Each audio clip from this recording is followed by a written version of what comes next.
Spotlight is proudly sponsored by HEC Media, St. Louis's home for arts, education, and culture. Storytelling lives and thrives here in St. Louis. Trying to bring something that is trash, is high art, is something you gotta talk people into, I think. I hope this book can inspire people who are struggling through difficult times.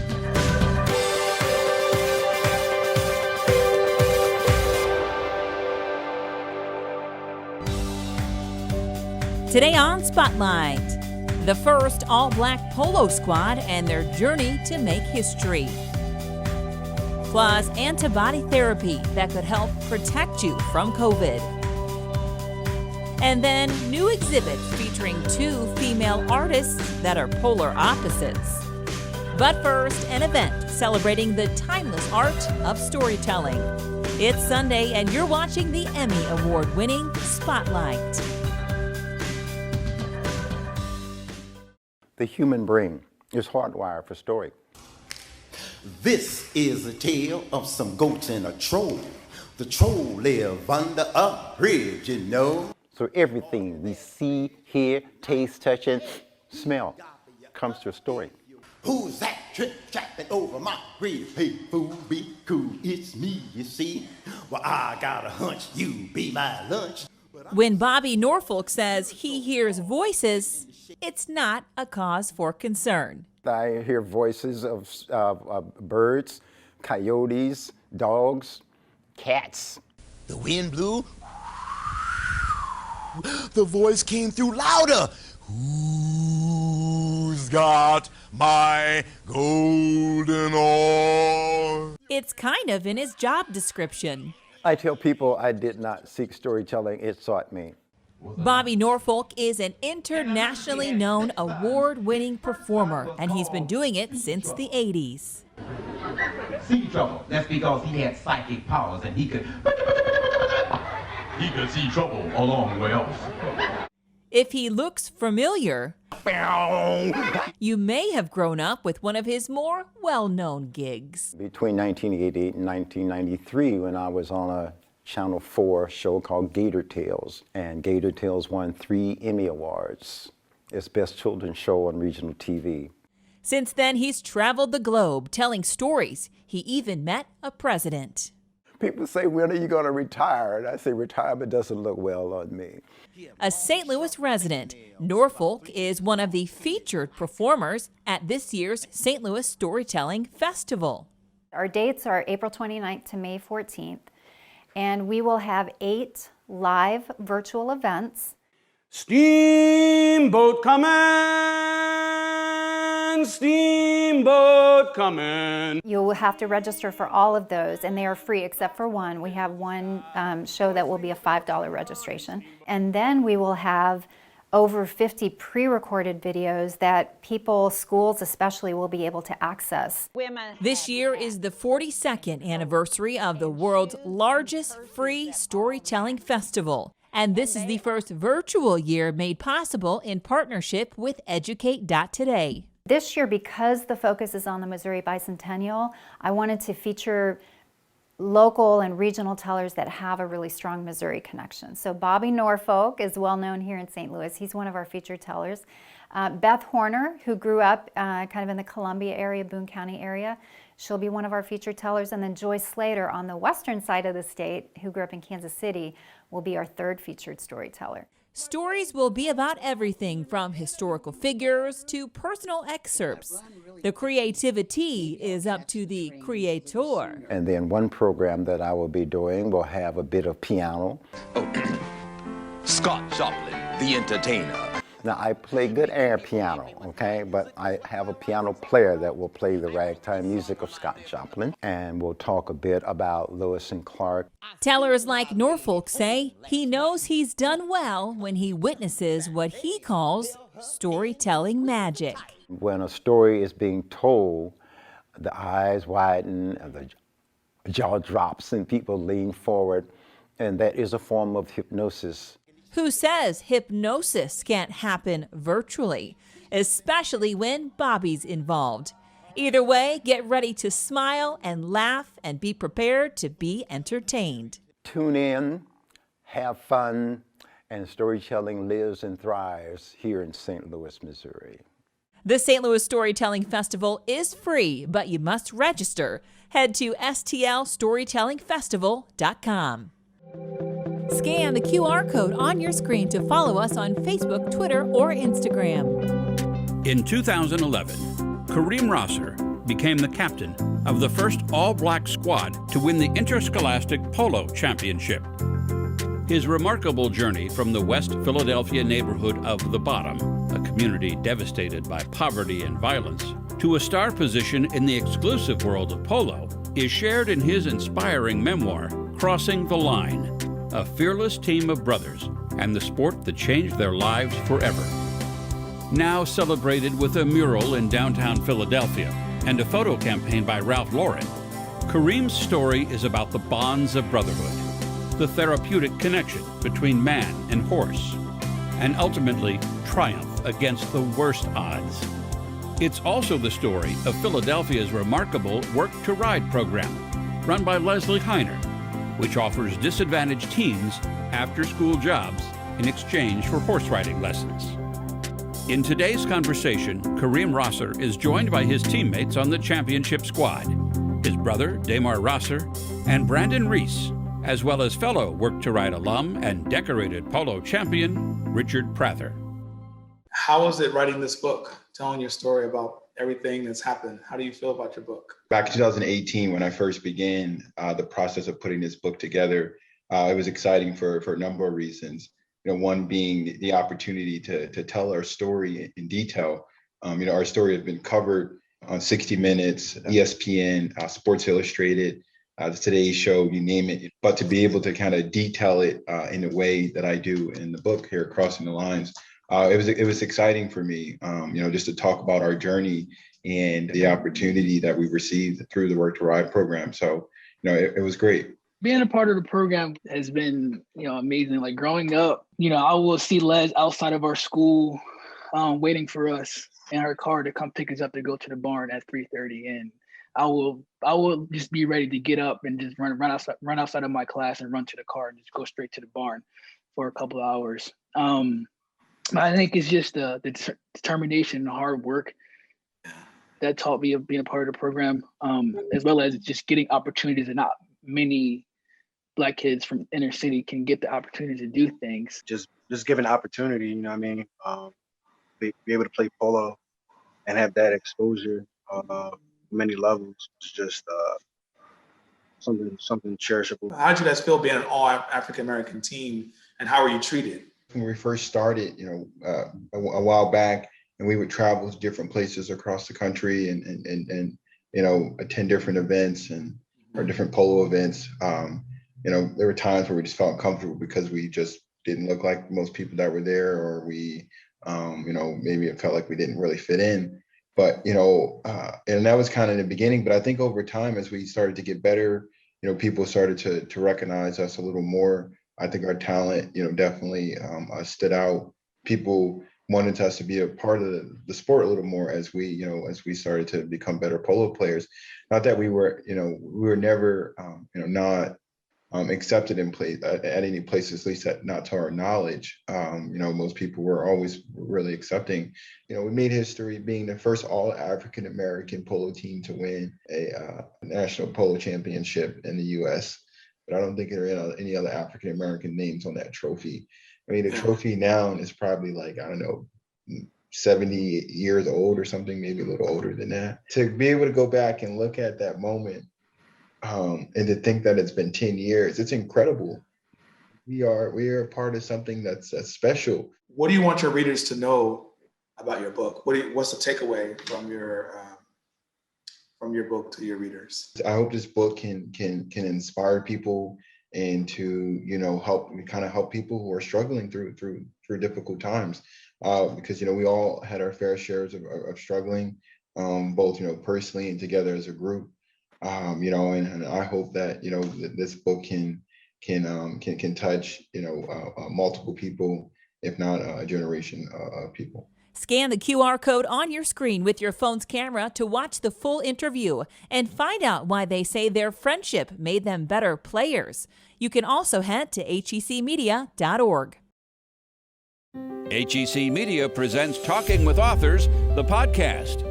Your favorite writers and genres with diverse subjects and styles. Like New York Times bestselling author Brad Meltzer, crime writer Karen Slaughter, Charles Fishman, Sarah Kendzior, Judy Blume. With new podcasts dropping bi-weekly. Subscribe to Talking with Authors wherever you get your podcasts. From HEC Media, Left Bank Books, and the St. Louis County Library.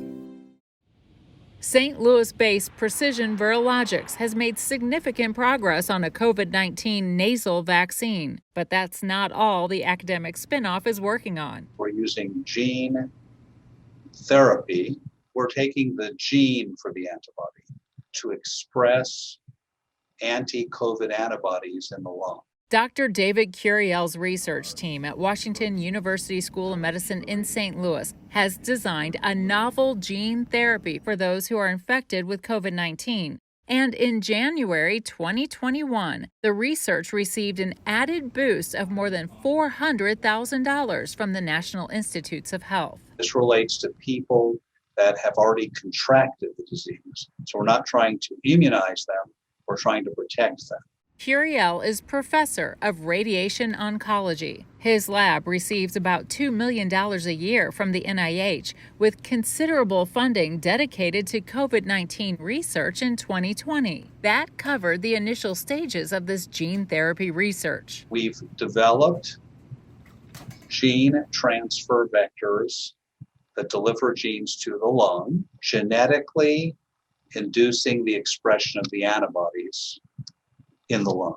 His novel vector platform for gene therapy uses a method of gene transfer for antibody treatment and protection. We genetically induce susceptibility to COVID.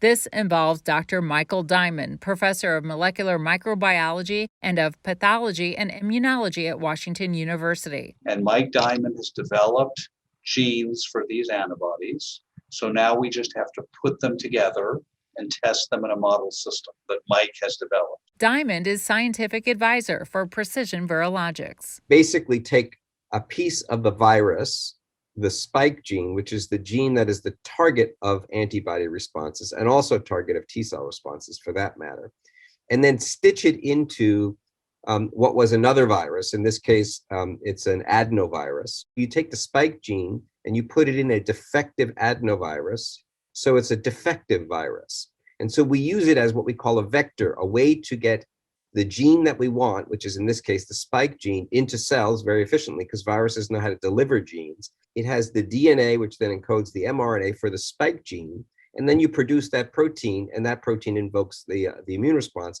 But that adenovirus never spreads again. And that induces immunity right there. The person's lung makes the antibody right at the site of action. This is different from what's offered by pharmaceutical companies like Regeneron and Eli Lilly. Those are monoclonal antibody therapies that give preformed antibodies. One strategy for people who already have COVID and are sick in the ICU is to give antibodies, like former President Trump received, Regeneron antibodies. But there are a lot of problems with that. You have to manufacture them, you have to upscale them, you have to purify them. That's why Curiel hopes to deliver antibodies by means of gene transfer. The goal is for the therapy to protect people from COVID-19 if they have been exposed, or to treat them if they are suffering from infection. Our strategy conceivably lets them develop antibodies within hours. So we're excited that this can evolve into a rapid protection that complements the ongoing vaccine efforts.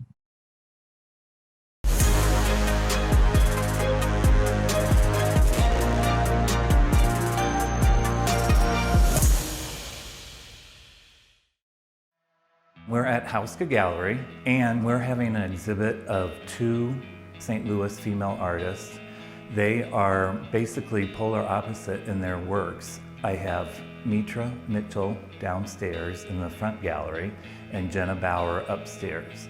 With the actual pandemic, people are staying home and they're wanting more realism, more realistic things, and Mitra Mitchell's art is very popular right now because of all her details and the amount of different realistic icons that she uses in it. This work, Other Disguises, on a personal level for me is a great pleasure to share with other people right now in the community, because I feel like we're living in a world where so much of us are sort of entering into the unknown.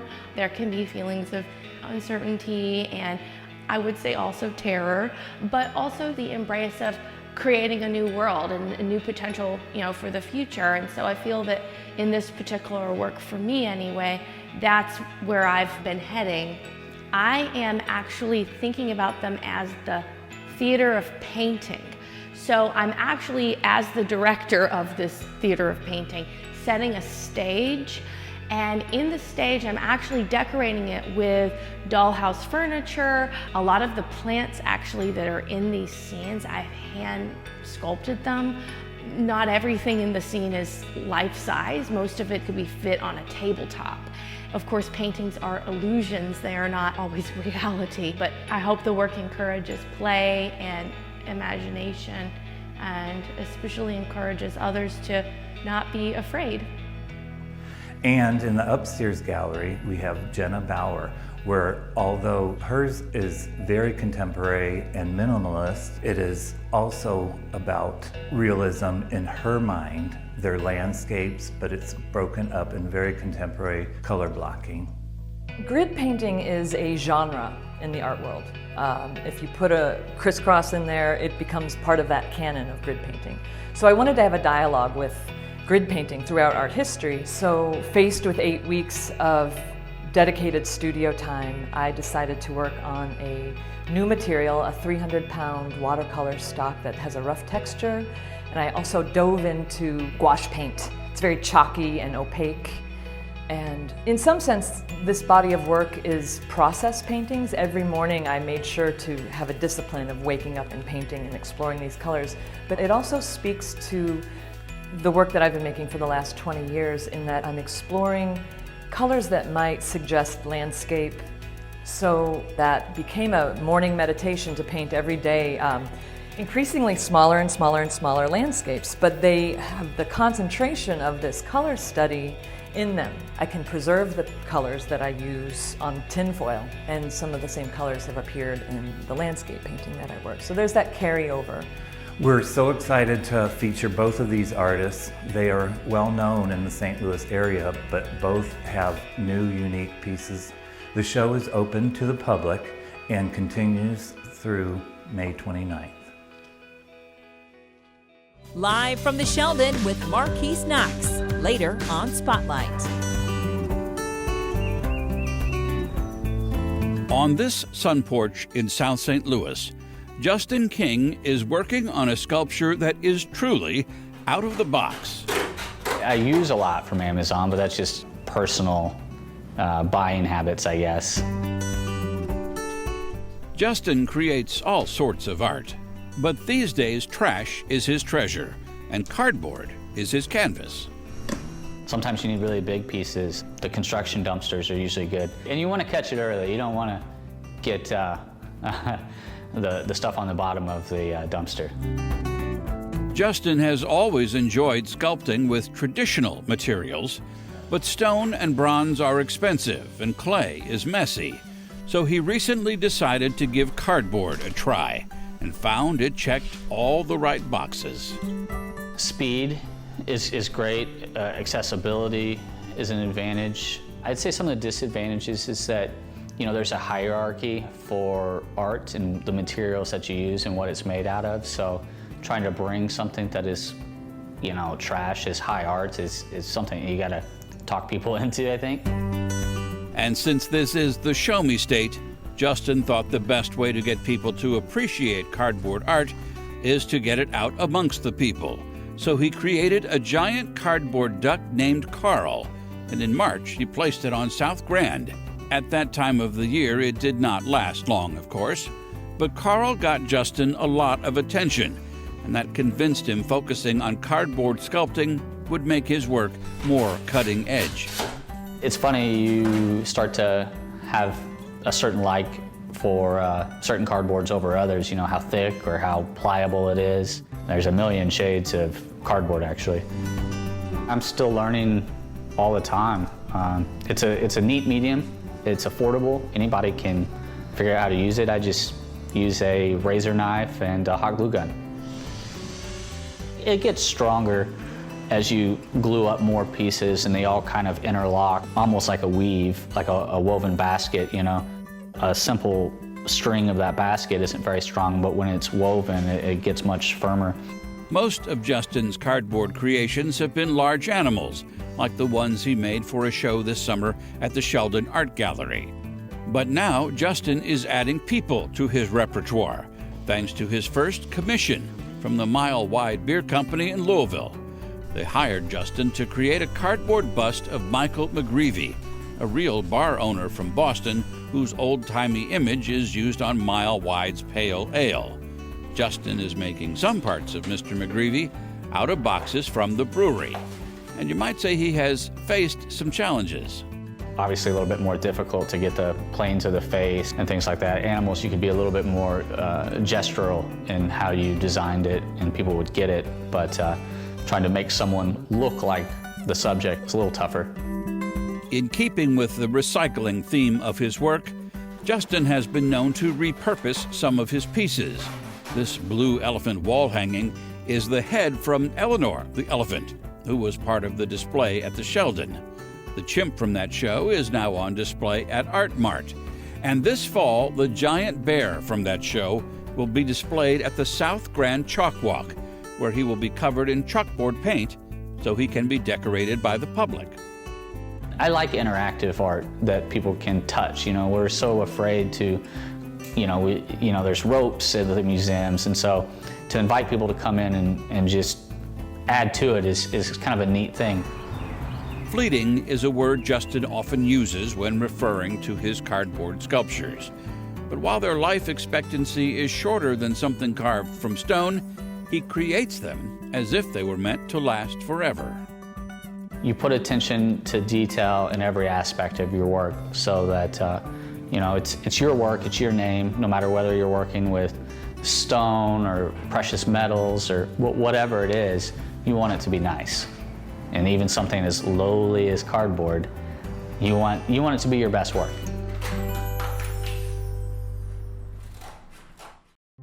St. Louis, we're going through difficult, confusing, and often frightening times. But HEC Media is here for you in new and expanded ways with free educational resources. It is so in-depth. Critically acclaimed author interviews. Books save you, I think, if you're going through a bad time. Virtual art fairs. This allows our patrons to shop a variety of artists. Local COVID research. This is kind of a home run, a dream response to the vaccine. Fundraising for artists, virtual concerts, and much more. HEC is honored to help our arts and cultural communities survive and thrive, and to show you there is strength and hope in St. Louis.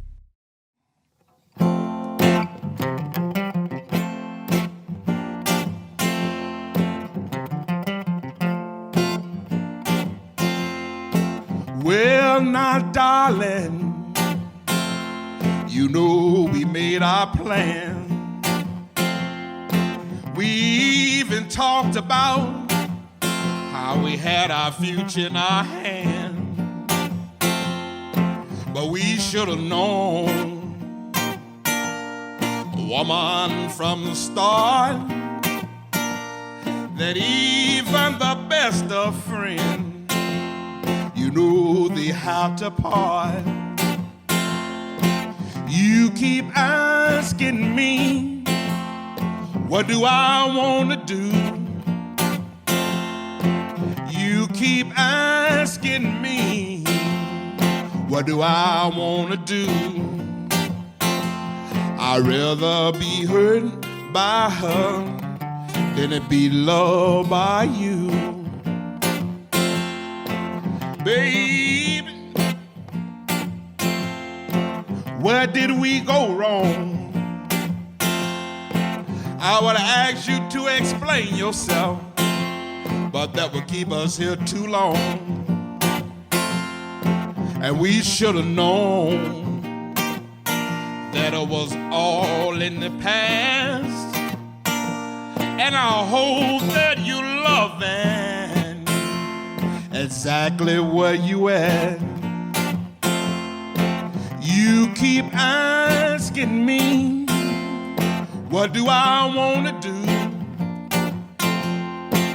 You keep asking me, what do I want to do? I'd rather be hurt by her than to be loved by you. You keep asking me, what do I want to do? You keep asking me, what do I want to do? Turn my phone on in the morning, text message say, what do you want to do? Tweeting me on Twitter, asking what do you want to do? Messaging me on Facebook, asking what do you want to do? She even went and talked to the preacher. T.D. Jakes said, nah, son. He said, what do you want to do? I said, let me see that holy phone. I'd rather be hurt by her than to be loved by you. Baby, where did we go wrong? I would ask you to explain yourself, but that would keep us here too long. And we should have known that it was all in the past. And I hope that you loving exactly where you at. You keep asking me, what do I want to do? You keep asking me, what do I want to do? I'd rather be hurt by her than to be loved by you.